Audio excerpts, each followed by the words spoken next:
नमस्कार दोस्तों, मैं डॉक्टर अनिल कुशवाहा। दोस्तों, आज हम आपका स्वागत करते हैं डॉक्टर नोट्स बायोलॉजी के इस प्लेटफॉर्म पर। ये जो क्लास है ये केवीएस में एक टॉपिक है मोनेरा। तो केवीएस का एक टॉपिक मोनेरा है और टीजीटी पीजीटी में मोनेरा शब्द ना यूज करके वहां आपको बैक्टीरिया पढ़ना है।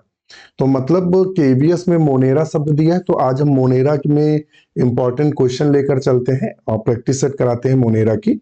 और उसके साथ जो मित्र हमारे टीजीटी पीजीटी जीआईसी की तैयारी कर रहे हैं, तो उनके लिए ये टॉपिक बैक्टीरिया के नाम से है। मतलब कॉमन टॉपिक है टीजीटी पीजीटी और केवीएस, तो केवीएस स्पेशल टॉपिक लिया है मोनेरा। तो उसकी बात करते हैं, आज का वीडियो शुरू करें उससे पहले रिक्वेस्ट, चैनल को लाइक सब्सक्राइब और दोस्तों के साथ शेयर जरूर करें। और ये जो आपकी क्लास है या जो प्रैक्टिस सेट है, ये यूट्यूब पर भी जाएगा और हमारे ऐप पर केवीएस वाले मित्रों को उपलब्ध रहेगा। तो शुरू करते हैं क्वेश्चन नंबर फर्स्ट। चूंकि बहुत ज्यादा टाइम नहीं लेते हैं, तो आज जो टॉपिक हमारा है, एक अच्छा सा पेन ले लें। तो आज का टॉपिक है मोनेरा। मोनेरा व्हिटकर ने जब क्लासिफिकेशन दिया था, तो व्हिटकर ने मोनेरा है और प्रोटोजोआ को रखा था मोनेरा है, और प्लांटी है, और फंजाई है, एनीमेलिया है, और प्रोटिस्टा है। ये इनको रखा था। तो प्राय मोनेरा में इन्होंने बैक्टीरिया आदि को रखा, बैक्टीरिया और ब्लू ग्रीन एल्गी को। और प्रोटिस्टा में प्रोटोजोन्स को रखा है। और फंजिया में फंगस को रखा है। प्लांटी में फंगस के अलावा जितने प्लांट हैं वो रखे हैं। और एनिमेलिया में सारे एनिमल्स रखे हैं। उन्होंने 5 किंगडम क्लासिफिकेशन दिया, और कई बार टीजीटी पीजीटी केवीएस में क्वेश्चन देखने को मिला कि 5 किंगडम क्लासिफिकेशन किसने दिया है। ये सब हमने केवीएस वाले बैच में आपको बताया है, बाकायदे नोट्स बनाकर आपको पढ़ाया है। तो क्वेश्चन नंबर 1 पर चलते हैं। तो क्या कह रहा है, बिना देर किए, which one belong to the Monera. इनमें से 4 ऑप्शन है, इनमें से कहता है इन चारों ऑप्शन में से कौन मोनेरा को बिलोंग करता है। और हमने आपको बताया मोनेरा में प्राय प्रोकैरियोट्स को रखा गया है। किसको रखा गया है? प्रोकैरियोट्स को रखा गया है। और प्रोकैरियोट्स में 2 ही आते हैं। एक हम लोग चलते हैं बोर्ड पे, बोर्ड ले लेते हैं जिससे थोड़ा सा चीजें सिंपल हो। तो इन्होंने क्या किया कि जो मोनेरा में प्रोकैरियोट्स को रखा, और प्रोकैरियोट्स में 2 आते हैं। प्रायः हम बात यहाँ बैक्टीरिया का अध्ययन करते हैं। किसका अध्ययन करते हैं? बैक्टीरिया का, और ब्लू ग्रीन एल्गी का अध्ययन करते हैं। इसीलिए ब्लू ग्रीन एल्गी को साइनो बैक्टीरिया के अंतर्गत रखा जाता है। किसमें रखा जाता है? प्रायः साइनो बैक्टीरिया के अंतर्गत ब्लू ग्रीन एल्गी को रखा जाता है। तो अब बात करते हैं कि बैक्टीरिया और ब्लू ग्रीन एल्गी में से यहाँ क्या कोई है? तो अमीबा। अमीबा क्या है? एक प्रोटोजोअन्स है या प्रोटोजोआ है, जिसको प्राय किस में रखा गया है? प्रोटिस्टा में। किसको रखा गया है? प्रोटिस्टा में। तो ये ऑप्शन पहले ही आपका गलत हो जाएगा, क्योंकि वो प्रोटिस्टा में रखा गया है अमीबा, क्योंकि प्रोटोजोअन है। जिलेडियम। जिलेडियम क्या है? एल्गी है। क्या है? एल्गी है, जिसको प्राय प्लांटी में रखा गया है। किस में रखा गया है? प्लांटी में। इश्चरेचिया कोलाई क्या है? बैक्टीरिया है। क्या है? बैक्टीरिया। और चूंकि मोनेरा में किसको रखा गया? प्रोकैरियोट्स को। और प्रोकैरियोट्स में कौन आते हैं? बैक्टीरिया और नील हरित या साइनोबैक्टीरिया आते हैं। ये सिंपल सी बात है। तो इसलिए यहां हम किसको सही करेंगे? तो नंबर बी को करेंगे, इश्चरेचिया कोली को या कोलाई बोलते हैं। स्पाइरोगैरा की भी बात कर लेते हैं। तो ये एक एल्गी है, शैवाल है, जिसको किस में रखा गया है? तो प्राय एल्गी में रखा गया है स्पाइरोगायरा को। और स्पाइरोगायरा से क्वेश्चन बनता है कि इसका खास कैरेक्टर क्या है? तो स्पाइरोगायरा में स्पाइरल क्लोरोप्लास्ट पाया जाता है। जो क्लोरोप्लास्ट होता है वो प्राय इस तरह से स्पाइरल क्लोरोप्लास्ट देखने को मिलता है। तो ऑप्शन बी सही करेंगे। क्वेश्चन नंबर 2 पर चलते हैं।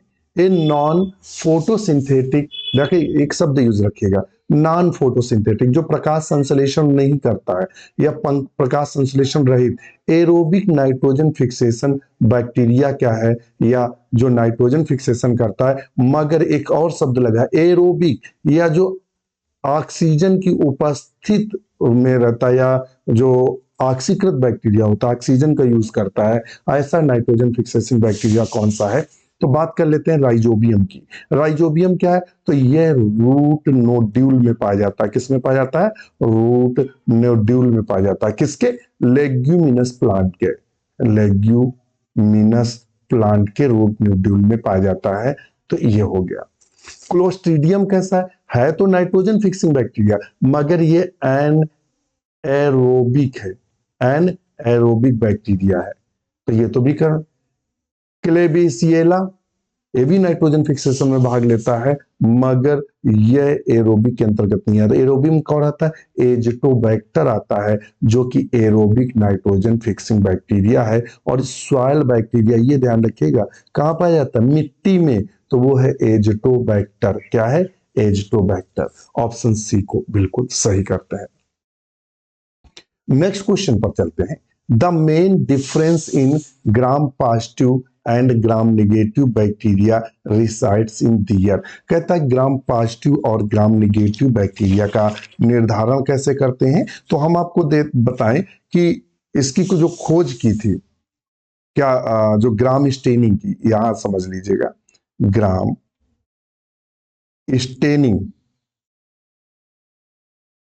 नहीं को डिस्कवर्ड किसने किया था? डायरेक्ट क्वेश्चन पूछता है, प्राय डिस्कवर्ड किसने किया था, खोजा किसने था? तो इसको खोजने का श्रेय जाता है क्रिश्चियन ग्राम को। क्रिश्चियन ग्राम को जाता है। क्रिश्चियन ग्राम को प्राय इसका खोजने का श्रेय जाता है क्रिश्चियन ग्राम को। और 1884 में इन्होंने मेथड दिया था, और इन्हीं के आधार पर हम ग्राम पॉजिटिव और ग्राम निगेटिव बैक्टीरिया का पता लगाते हैं। पॉजिटिव और निगेटिव, ग्राम पॉजिटिव और निगेटिव बैक्टीरिया क्रिश्चियन ग्राम ने जो मेथड दिया था, उसी मेथड्स के बेस पर हम इसका पता लगाते हैं। अब यहाँ एक क्वेश्चन और बनता है कि इन्होंने क्या क्या यूज किया था। तो क्रिस्टल वायलेट यूज किया था। क्रिस्टल वायलेट यूज किया था।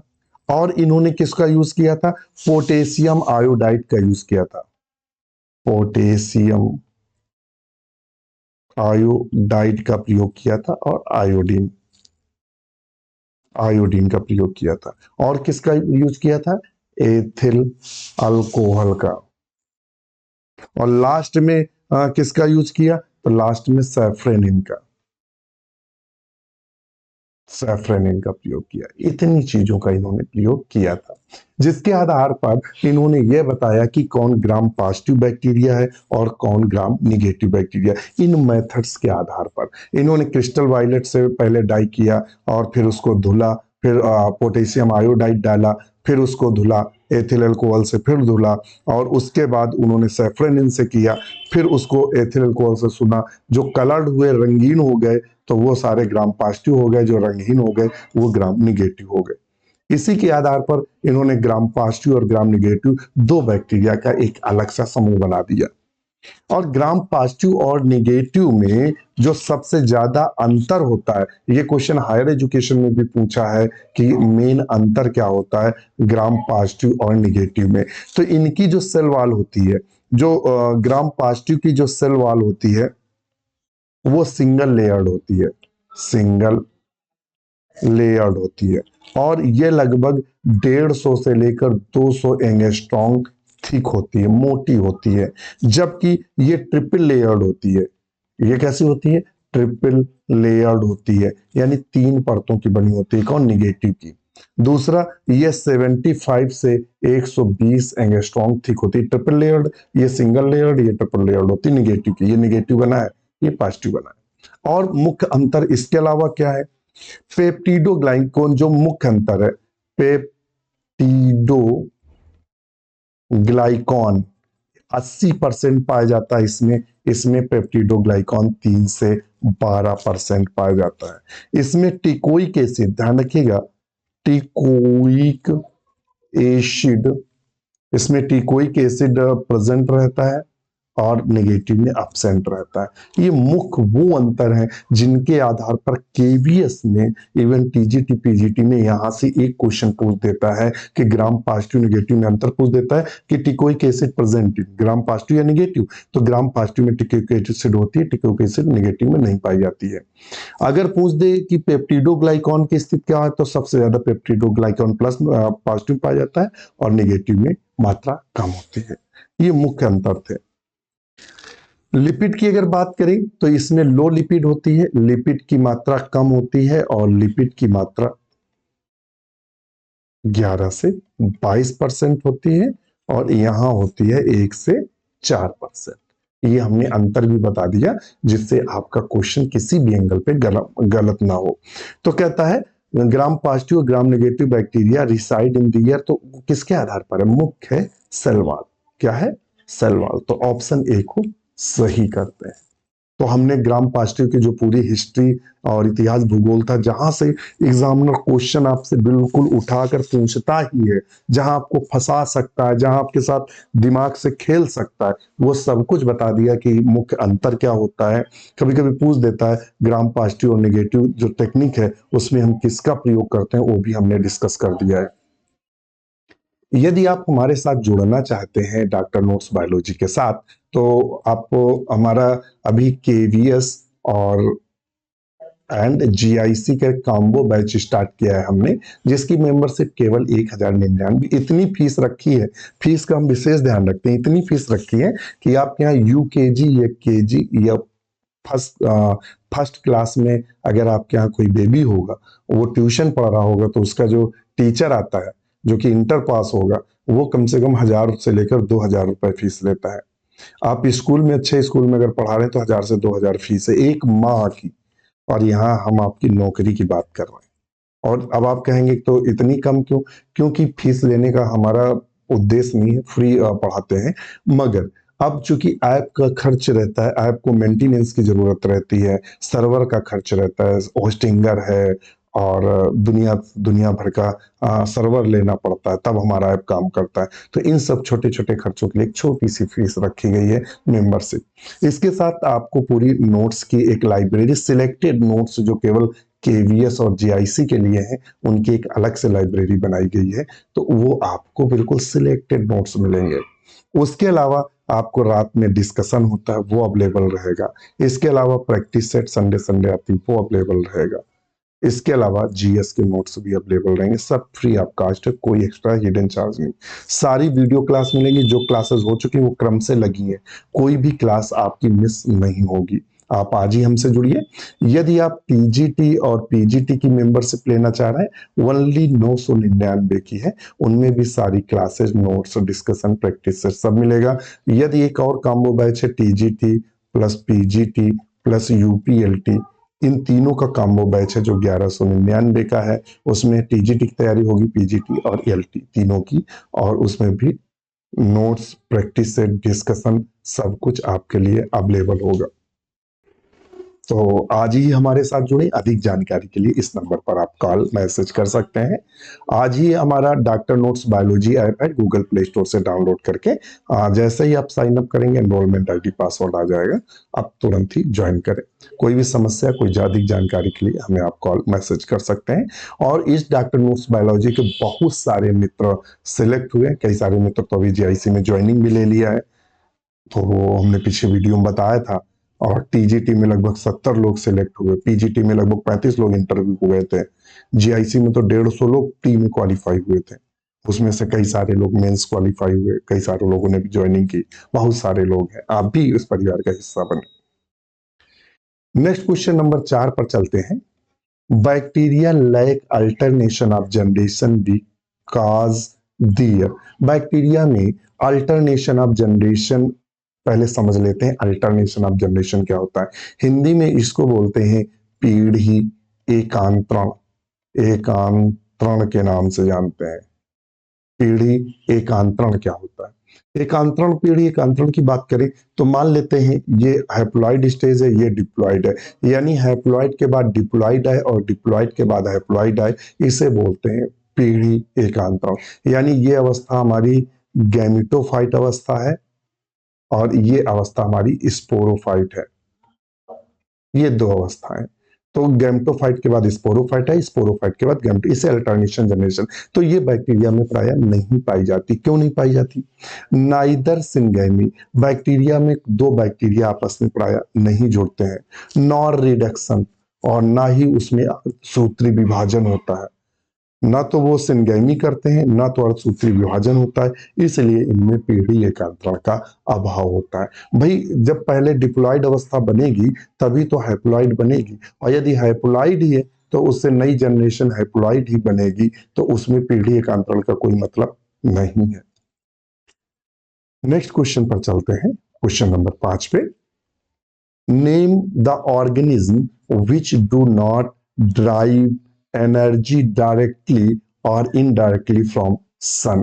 कहता है वो ऑर्गेनिज्म कौन सा है do not drive energy directly, directly energy को ड्राइव नहीं कर पाता, उत्पन्न नहीं कर पाता, या indirectly from the sun.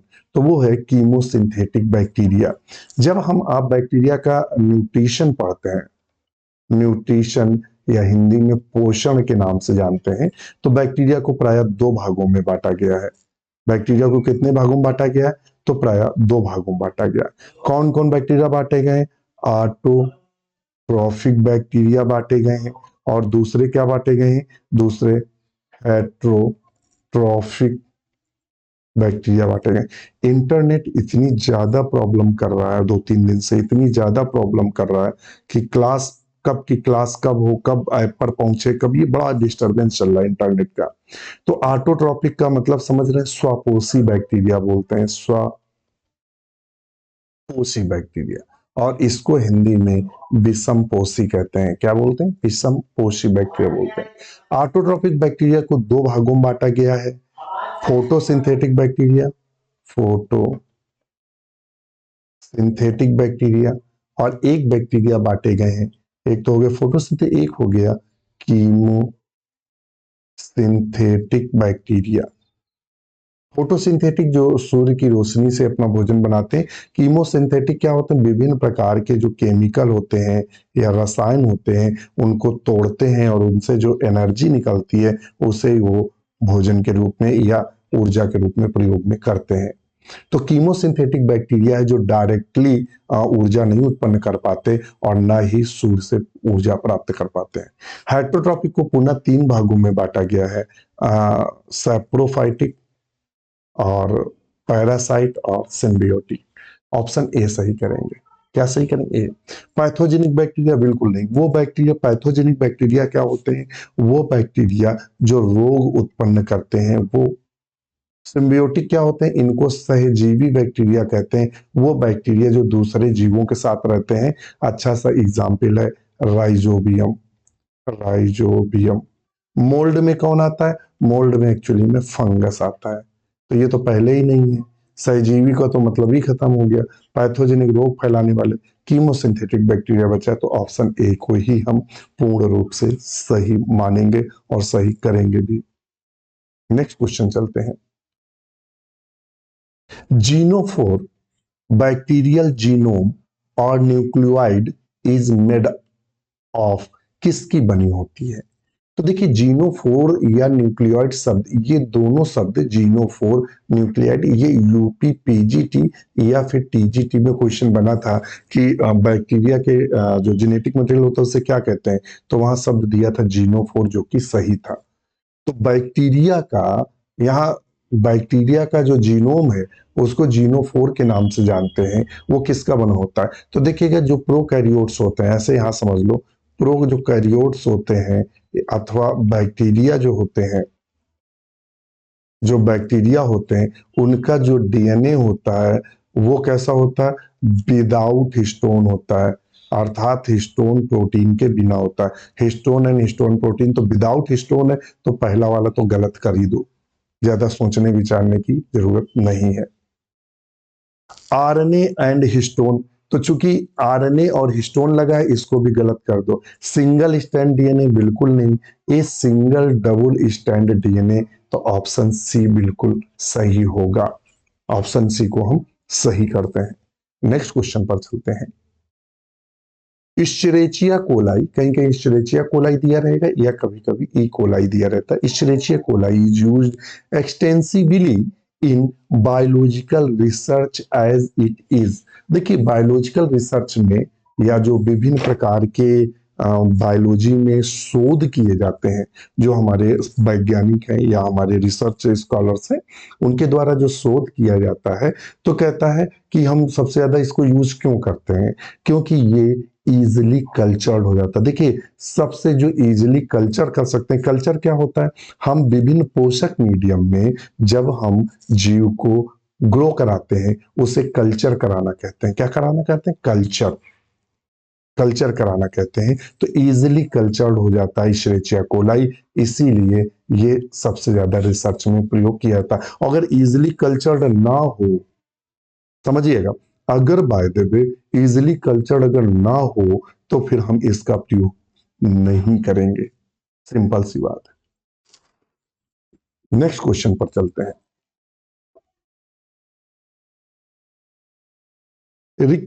Rickettsia constitute A group under, जो रिक्टेशियाई है या रिक्टेशिया है, ये किस ग्रुप में रखा गया है? तो ये बैक्टीरिया के साथ रखा गया है। किसके साथ रखा गया? बैक्टीरिया के साथ रखा गया है। नेक्स्ट क्वेश्चन पर चलते हैं। The term antibiotic was first used by, antibiotic शब्द किसने दिया था? तो एंटीबायोटिक शब्द का श्रेय किसको जाता है? तो एंटीबायोटिक देने का श्रेय वॉक्समैन को जाता है। किसको जाता है? वॉक्समैन। वॉक्समैन ने ही स्ट्रेप्टोमाइसिन की खोज भी की थी, ध्यान रखिएगा। और फ्लेमिंग, अलेक्जेंडर फ्लेमिंग ने क्या किया था? इन्होंने पेंसिलिन, पेंसिलिन की खोज की थी। किसकी खोज की थी? पेंसिलिन की खोज की थी। लिस्टर ने मुझे लगता है एंटीसेप्टिक दिया था, और पाश्चर ने जर्म थ्योरी दी थी। क्या दी थी? जर्म थ्योरी दी थी। पाश्चर ने क्या दिया था? तो प्राय जर्म थ्योरी के लिए पाश्चर जाने जाते हैं, तो इसको भी ध्यान में रखेंगे। बाय द वे आपसे पूछते, लुइस पाश्चर ने जर्म थ्योरी ऑफ डिजीज दी थी। क्या दी थी? क्वेश्चन पूछ देते हैं, जर्म थ्योरी ऑफ डिजीज दी थी। Germ theory of disease question पूछा है। पाश्चर ने क्या दिया था? जर्म थ्योरी ऑफ डिजीज दिया था। लिस्टर ने क्या दिया था? एंटीसेप्टिक दिया था, और इसने एंटीसेप्टिक के रूप में कार्बोलिक एसिड यूज किया था। कार्बोलिक एसिड यूज किया था एंटीसेप्टिक के रूप में लिस्टर ने। फ्लेमिंग ने पेंसिलिन की खोज की, वॉक्समैन ने स्ट्रेप्टोमाइसिन की खोज की, और इन्होंने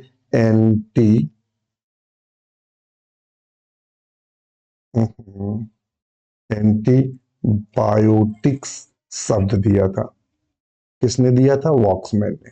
तो ये आप समझ लीजिएगा। फ्लेमिंग भी कई बार पूछते हैं, अलेक्जेंडर फ्लेमिंग, तो पेंसिलिन की खोज की। वॉक्समैन ने एंटीबायोटिक शब्द दिया, स्ट्रेप्टोमाइसिन की खोज की। पाश्चर ने जर्म थ्योरी ऑफ डिजीज दी, और लिस्टर ने कार्बोलिक एसिड का प्रयोग एंटीसेप्टिक के रूप में किया। किसके रूप में किया? तो प्राय एंटीसेप्टिक के रूप में इन्होंने इसका प्रयोग किया। नेक्स्ट क्वेश्चन पर देखिए, एक क्वेश्चन के साथ हमारा कभी भी ये ध्येय नहीं रहता है कि ऑब्जेक्टिव क्वेश्चन का मतलब, ये ऑब्जेक्टिव क्वेश्चन के साथ आपके 10 क्वेश्चन आपको हम समझाने की कोशिश करते हैं। एक क्वेश्चन के साथ जब आप हमें सुनेंगे, हमें पढ़ेंगे, हमें देखेंगे, तो एक क्वेश्चन के साथ लगभग आप 10 क्वेश्चन सॉल्व कर पाए, इस उम्मीद के साथ हम चीजें आपके सामने प्रस्तुत करते हैं, जिससे एक क्वेश्चन के साथ लगभग 10 क्वेश्चन आप सही कर पाए।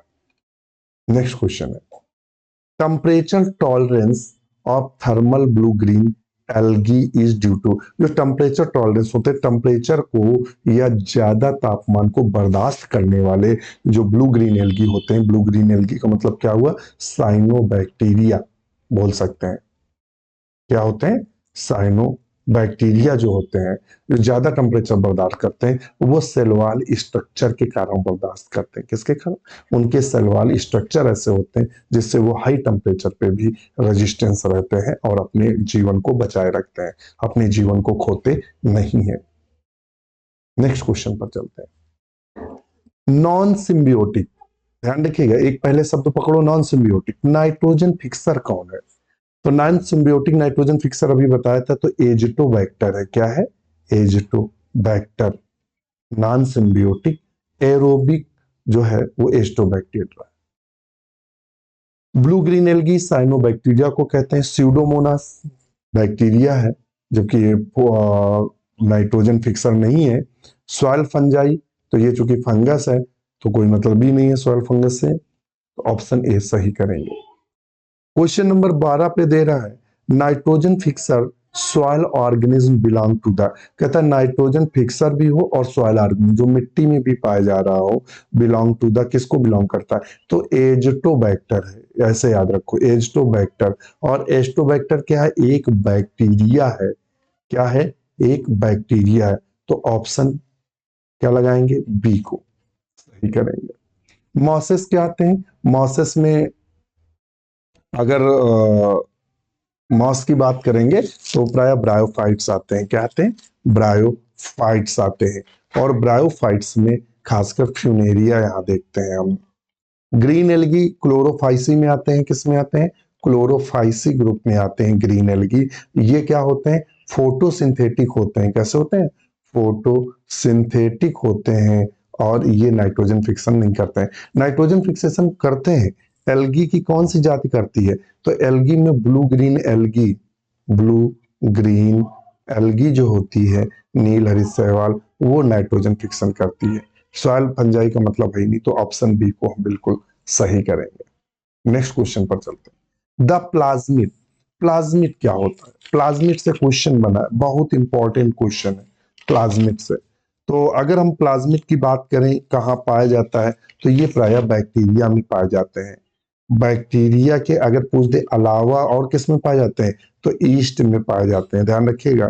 प्राय बैक्टीरिया में पाए जाते हैं। अगर बैक्टीरिया दिया हो तो ऑप्शन में बैक्टीरिया को ही टिक करना है, तब ईस्ट को नहीं करना है। अगर बैक्टीरिया ऑप्शन में ना हो तब ईस्ट को टिक कर दीजिएगा। एक्स्ट्रा क्रोमोसोमल डीएनए होता है, प्लाज्मिड क्या होता है, एक्स्ट्रा क्रोमोसोमल डीएनए होता है। क्या होता है, एक्स्ट्रा क्रोमोसोमल डीएनए होता है। इसको अगर पूछ दे डिस्कवर्ड किसने किया था, खोजा किसने किसने था, तो मित्र इसको लीडरबर्ग ने खोजा था। किसने खोजा था, पीजीटी में क्वेश्चन बन चुका है और केवीएस में भी आ चुका है कि प्लाज्मिड की खोज किसने की थी, कब की थी, 1952 में इसकी खोज की थी। ये होते कैसे हैं, तो छोटे होते हैं और कैसे होते हैं, डबल स्ट्रैंडेड होते हैं, दो स्टैंड वाले और लगभग सर्कुलर होते हैं इस तरह से। ये डबल स्टैंडर्ड होते हैं, ये ऐसे, ये प्लाज्मिड ये होता है, समझ रहे हैं, इंडिपेंडेंट होते हैं। ये लगभग 9 प्रकार के प्लाज्मिड अभी तक 9 टाइप के प्लाज्मिड आइडेंटिफाई कर चुके हैं। ये क्वेश्चन बन चुका है कितने प्रकार के प्लाज्मिड है। तो प्लाज्मिड हेल्प इन रेस्पिरेशन, बिल्कुल नहीं। Gene found inside the nucleus, एक कंपोनेंट ऑफ सेल वाला बैक्टीरिया, बिल्कुल नहीं। Is the genetic part in the addition to the DNA in microorganism, तो ऑप्शन डी बिल्कुल सही आएगा। कौन आएगा, डी नंबर बिल्कुल सही आएगा। नेक्स्ट क्वेश्चन पर चलते हैं। Azotobacter and Bacillus polymyxa are the example of. Azotobacter कैसा है, नाइट्रोजन फिक्सिंग है। बैसिलस भी पॉलीमिक्सा भी नाइट्रोजन फिक्सिंग है। तो सिम्बियोटिक नाइट्रोजन फिक्सर है, नॉन सिम्बियोटिक नाइट्रोजन फिक्सर है, ammonifying bacteria, disease causing bacteria है। तो 14 का हम नंबर क्या सही करेंगे, B, non symbiotic nitrogen fixer है। तो ऑप्शन बी को हम बिल्कुल सही करेंगे। नेक्स्ट क्वेश्चन पर चलते हैं। In bacterial chromosomes the nucleic acid polymers, जो बैक्टीरियल क्रोमोसोम्स होते हैं the nucleic acid polymers are, क्या होते हैं, ये कैसे होते हैं, सर्कुलर डीएनए मॉलिक्यूल्स होता सर्कुलर है और डीएनए मॉलिक्यूल्स होता है। तो 15 में हम बी को सही करेंगे। Sex factor in bacteria is, sex factor in bacteria is क्या होता है, क्रोमोसोम रेप्लिकॉन नहीं, एफ रेप्लिकॉन होता है। एक्चुअली में वहां देखा होगा आपने, एफ फैक्टर देखा होगा बैक्टीरिया में, ग्राम पॉजिटिव में यह पॉजिटिव फैक्टर होता है, तो यह रेप्लिकेंट बोलते हैं। तो ऑप्शन बी को सही करेंगे। सेक्स पिलस क्या होते हैं? सेक्स पिलस पिलिन प्रोटीन के बने होते हैं, पिलिन प्रोटीन के बने होते हैं। किसके? इनको हम प्राय फिम्बरी के नाम से जानते हैं, फिम्बरी के नाम से जानते हैं। Hair like growth found on bacterial surface, bacteria के ऊपर कुछ हेयर लाइक संरचनाएं पाई जाती हैं, जिन्हें हम पिलस के नाम से जानते हैं। ये एक बैक्टीरिया को दूसरे बैक्टीरिया में एडेसिव रूप से या चिपकने में मदद करता है। और ये प्राय generally found in gram negative bacteria. जो पिलस होते हैं ये निगेटिव बैक्टीरिया में, यानी ग्राम निगेटिव बैक्टीरिया में देखने को मिलते हैं। कहाँ देखने को मिलते हैं? ग्राम निगेटिव बैक्टीरिया में देखने को मिलते हैं। इससे प्राय कंजुगेशन ट्यूब बनती है। इसके द्वारा क्या बनती है? तो प्राय कंजुगेशन ट्यूब बनती है। क्या बनती है? कंजुगेशन ट्यूब बनती है। चलिए नेक्स्ट क्वेश्चन है, the site of respiration respiration bacteria. Bacteria में माइटोकॉन्ड्रिया, ऐसे ध्यान रखिए, माइटोकॉन्ड्रिया के समजात कौन होता है? समजात कौन होता है? तो इसके समजात मीजोसोम को माना जाता है। किसको माना जाता है? मीजोसोम। कहीं दिया है ऑप्शन बी। एक्चुअली में यूकैरियोट्स में रेस्पायरेशन जो होता है, मतलब सेलुलर रेस्पायरेशन जो होता है माइटोकॉन्ड्रिया द्वारा होता है, मगर इसमें मीजोसोम के द्वारा होता है। मीजोसोम किसके समजात माना जाता है? तो यूकैरियोट्स के माइटोकॉन्ड्रिया के समजात माना जाता है मीजोसोम। मीजोसोम होता कैसा है? तो बैक्टीरिया में प्राय फिंगर लाइक संरचना या उंगली के नुमा कुछ मुड़ी हुई इस तरीके से संरचना देखते हैं, जिसे हम मीजोसोम के नाम से जानते हैं। किसके नाम से जानते हैं? मीजोसोम के नाम से जानते हैं। The hereditary material present in the bacterium Escherichia coli in, कहता है कि जो अनुवांशिक पदार्थ होता है इश्रेचिया कोलाई के अंदर, वो कौन होता है? Single strand DNA? बिल्कुल नहीं। Deoxyribose sugar? तो कोई मतलब ही नहीं है। डबल स्ट्रैंड डीएनए पाया जाता है। तो ऑप्शन सी को बिल्कुल सही करेंगे। ऑप्शन सी को सही करेंगे, क्योंकि इसमें डबल स्टैंड, दो स्टैंड वाला डीएनए इस तरह से देखने को मिलता है। The main role of bacteria in the carbon cycle involves, जो कार्बन साइकिल पाई जाती है उसमें बैक्टीरिया का मुख्य रोल क्या होता है? तो बैक्टीरिया का रोल ये होता है कि विभिन्न प्रकार के पदार्थों को डिग्रीगेट करना, तोड़ना, ये उसका कार्य होता है। तो डाइजेशन या break down of the organic compound, ये विभिन्न प्रकार के ऑर्गेनिक कंपाउंड को तोड़ने का कार्य करते हैं, ये इनका मुख्य कार्य है। तो ऑप्शन सी सही करेंगे। प्रकाश संश्लेषण, कार्बन साइकिल में प्रकाश संश्लेषण से कोई मतलब है नहीं, कीमोसिंथेसिस से मतलब है नहीं, तो ऑप्शन सी सही करेंगे।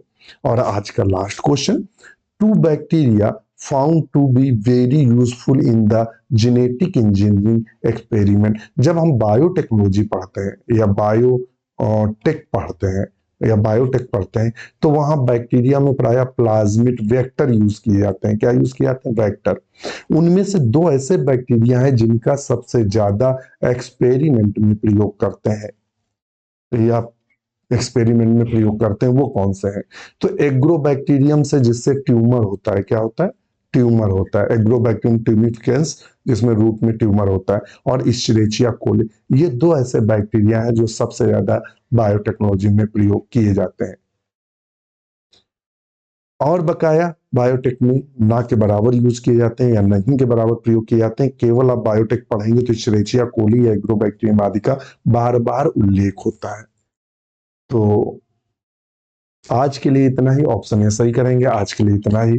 वीडियो कैसा लगा एक कमेंट्स जरूर करिएगा, और हमारी आपसे रिक्वेस्ट भी है कि अपने मित्रों के साथ, अपने जो आपके ग्रुप हैं एजुकेशन के, उन पर इसको जरूर शेयर करिएगा। ये हमारी आपसे प्रार्थना भी है, जिससे से ज्यादा लोगों तक ये पहुंचे। दूसरा, ये नॉन प्रॉफिट चैनल है, और हम पूरी कोशिश करते हैं कि मटेरियल जो हो वो स्तरीय हो, स्तरीय का मतलब होता है ऐसा नहीं कि जो भी मिला वो आपको पढ़ा दिया जाए, मटेरियल स्तरीय हो। अभी आपको क्वेश्चन तो 20 दिखे, मगर आप ये 20 क्वेश्चन पढ़ेंगे तो मैं वादा करता हूँ आप 100 क्वेश्चन सॉल्व कर सकते हैं। ये दिखने में आपको 20 क्वेश्चन है, मगर ये 100 क्वेश्चन के बराबर आपको डाटा दिया गया है कि इनसे जो भी नए क्वेश्चन बनेंगे या बने हुए हैं, वो सब क्वेश्चन आप इन 20 क्वेश्चन से सॉल्व कर सकते हैं। तो इसी के साथ आज के लिए इतना ही, हमें आज्ञा दीजिए। आपको देखने के लिए बहुत बहुत धन्यवाद। नमस्कार।